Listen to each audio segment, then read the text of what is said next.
Sud Radio, le sexe au conseil.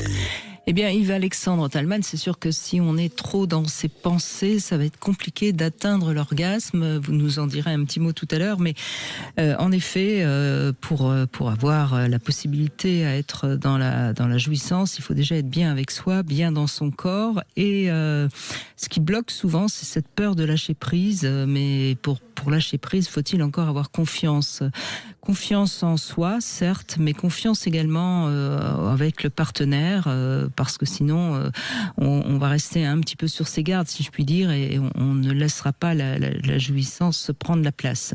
Alors, il vaut mieux aussi avoir des fantasmes. Les fantasmes peuvent permettre justement de vagabonder, si je puis dire, du côté de la jouissance. Il faut accepter l'imprévu. C'est pour ça que souvent, on dit que le ludique est un meilleur moyen d'y arriver, parce que ça déconnecte du côté cérébral qui est très observateur dans le cerveau. Et puis, la bonne relation avec son corps, bien sûr. Revenir à ses sensations dès qu'on sent que la tête reprend le pouvoir. Et trop souvent, on observe son plaisir au lieu de le laisser nous envahir. Et puis, je le rappelle souvent, pour ressentir, quand on a la tête qui reprend le pouvoir, eh bien, c'est en s'aidant de la respiration qu'on peut chasser les pensées parasites.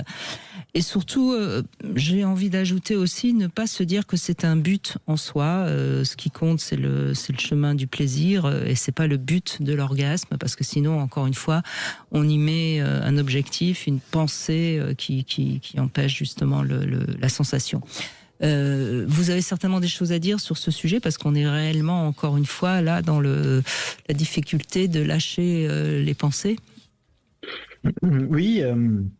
J'ai aussi mis un petit point sur le terme de confiance, qui est bien sûr tout à fait essentiel ici.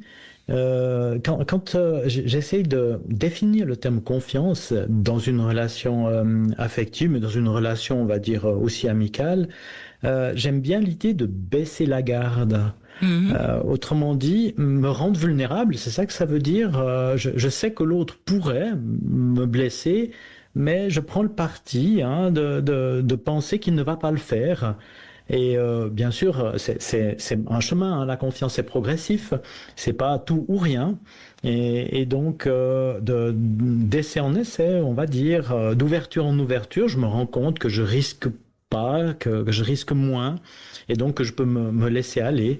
Et dans ce sens-là, bien sûr, ça ouvre tout grand les portes de l'intimité, puisque on le sait, c'est le domaine où les sentiments de honte peuvent être les plus mordants, par rapport à ces prouesses entre guillemets sexuelles ou intimes. Donc c'est tout un travail d'ouvrir ces portes, et puis de baisser la garde pour vivre ce qu'il y a à vivre. Absolument. Et d'ailleurs, c'est pour ça qu'on voit que dans des couples qui se connaissent bien et qui s'entendent bien, en général, l'orgasme est plus fréquent que dans des rencontres d'un soir, parce que justement, il y a une confiance qui a pu s'établir au fil du temps.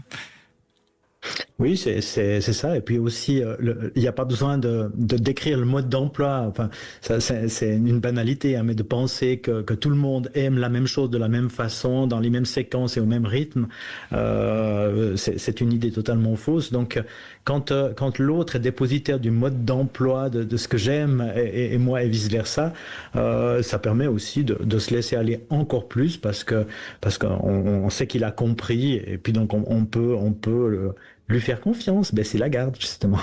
Absolument, faire confiance et baisser la garde. Alors, il vous reste quelques minutes encore pour peut-être être le gagnant de ce cadeau de Noël qui est au pied du sapin de Sud Radio.